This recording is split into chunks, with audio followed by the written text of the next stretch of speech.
మంత్రి గారి సమాధానం చూస్తే అధ్యక్ష వాస్తవాలు సభ ముందుకు రాలేదని నేను భావిస్తా ఉన్నా అధ్యక్ష.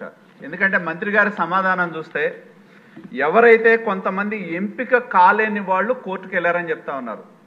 కానీ అధ్యక్ష ఇక్కడ ప్రధానంగా ఏపీపీఎస్సీలో ఆనాడున్న మెంబర్లు కావచ్చు, ఏపీపీఎస్సీలో ఆనాడు రిహాబిలిటేషన్ సెంటర్గా మార్చి డీజీపీగా మార్చిన గౌతమ్ సవాంగ్ గారిని చైర్మన్ చేయటం, పిఎస్ఆర్ ఆంజనేయులు గారు లాంటి వాళ్ళని సెక్రటరీలుగా పెట్టడం, అలాగే సీఎంఓ ఆఫీస్లో ఉన్న ధనుంజయ రెడ్డి లాంటి వాళ్ళు, వాళ్ళకు సంబంధించిన వ్యక్తులు ఎవరు అధ్యక్ష బోర్డు మెంబర్లుగా వేసిన వాళ్ళు ఎల్ఐసి డెవలప్మెంట్ ఆఫీసర్లు, అలాగే సోషల్ సర్వీస్ పేరు మీద ఎవరున్నారు ఫక్తు వైకాపా నాయకులు కార్యకర్తలు ఉన్నారు.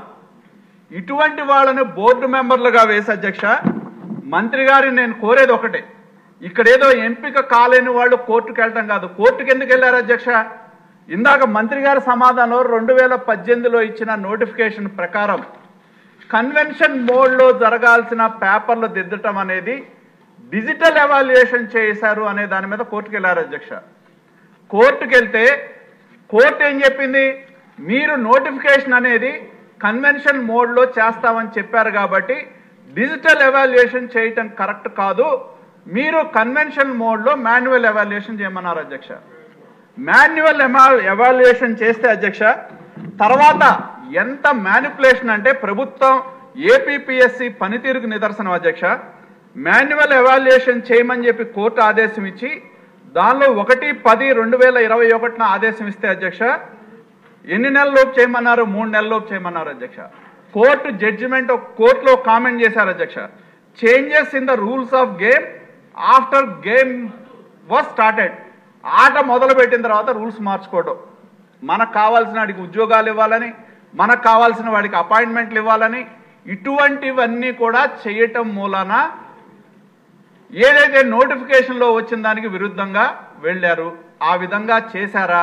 నోటిఫికేషన్లో కన్వెన్షనల్ మోడ్లో మాన్యువల్గా చేయాల్సింది డిజిటల్ మోడ్లో ఎందుకు చేశారని చెప్పి నేను మంత్రి గారిని అడుగుతా ఉన్నా అధ్యక్ష. కోర్టు ఆదేశం వచ్చిన తర్వాత మళ్ళీ మాన్యువల్ చేశారు అధ్యక్ష. ఇక్కడ మీరు ఒక్క క్షణం మనం ఆంధ్రప్రదేశ్ ప్రజలు కానీ సభ్యులుగా మనం ఆలోచించాల్సింది ఏంటంటే అధ్యక్ష, కోర్టు వచ్చిన తర్వాత మాన్యువల్ ఎవాల్యుయేషన్ చేస్తే మీరు ఒక్కసారి రిజల్ట్స్ చూస్తే అధ్యక్ష ఫైనల్ ఎగ్జామ్లో 326 మందిని సెలెక్ట్ చేశారు డిజిటల్ ఎవాల్యుయేషన్లో. దాన్నే మాన్యువల్ ఎవాల్యుయేషన్లో చేస్తే అధ్యక్ష 326 మందిలో ఎవరైతే డిజిటల్ ఎవాల్యుయేషన్లో సెలెక్ట్ అయ్యారో దానిలో 202 మందికి ఎలిజిబిలిటీ రాలా. ఒకటి అంటే 60%కి రాలా. రానప్పుడు ఏం చేయాలి? రీవెరిఫికేషన్ చేయాలి, చేయలే.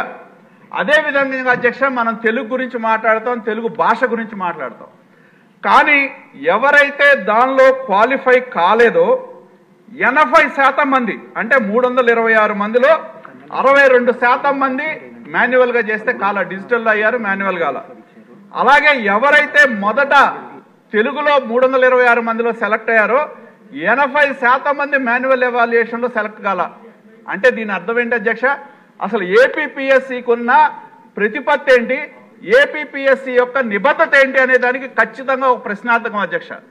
అధ్యక్ష నేను ఇంకోటి మంత్రి గారిని అడుగుతా ఉన్నా, ఏదైతే హైకోర్టు జడ్జిమెంట్ వచ్చిన తర్వాత ఆల్రెడీ ఒక మాన్యువల్ ఎవాల్యుయేషన్ జరిగింది అధ్యక్ష. డిజిటల్ ఎవాల్యుయేషన్ చేయకముందు మాన్యువల్ ఎవాల్యుయేషన్ చేశారు. చేసినా కూడా దాన్ని కప్పిపుచ్చి కావాలని తమ వారిని సెలెక్ట్ చేయడానికి డిజిటల్ ఎవాల్యుయేషన్ కానీ మాన్యువల్ ఎవాల్యుయేషన్లో అవకతవకలు జరిగినాయి. ఏదైతే దానిలో ఓఎంఆర్ షీట్స్ పెట్టారో ఎడిషనల్గా ప్రింట్ చేయించి తమకు కావాల్సిన వాళ్ళని ఎంపిక చేసుకోవడానికి వాటిని ప్రశ్నాపత్రాలకే ఎలా అటాచ్ చేయడం జరిగింది.